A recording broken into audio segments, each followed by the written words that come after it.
shieldsdifference.com. Today we're going to be going over the difference between a short sale and a bank-owned or REO home. REO stands for real estate owned, and it's called that because that's the internal department of the bank that is responsible for these properties. It's the same thing as a bank-owned home. They're just two different words for it. The main difference between a short sale and a bank-owned home is who actually owns the home. In a bank-owned home, obviously, the bank is the one that owns the home. They've already foreclosed on it, and they're in a position to sell that home. It typically takes the same amount of time that it would take you to buy a house from a private party to buy a bank-owned home. So it's pretty quick. It's normally 30 to 45 days, and typically it's already got a clear title. The bank's done everything that it's going to do to the house, so it is going to be an as-is purchase. You can't get your inspection done, go through and ask them to tighten up the outlets or anything like that.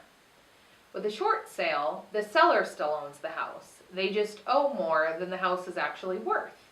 So for example, if somebody owes $200,000 on their house, but it's only worth $150,000, they'll put it on the market for $150,000, and then they try to get the bank to accept $150,000 instead of the $200,000 they're actually owed.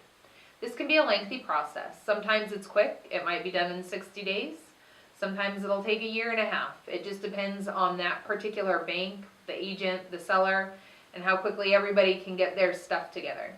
The seller has a lot of work to do on a short sale as far as the process is concerned, because it's like reverse qualifying for a loan. When you buy a house, you're submitting all this documentation to prove to the bank that you are capable of making the payment.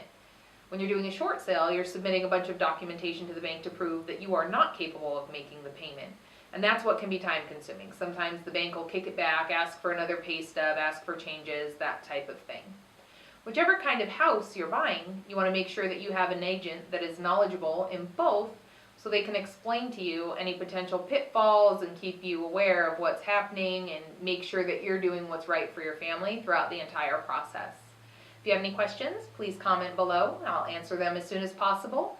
Thank you and have a great day.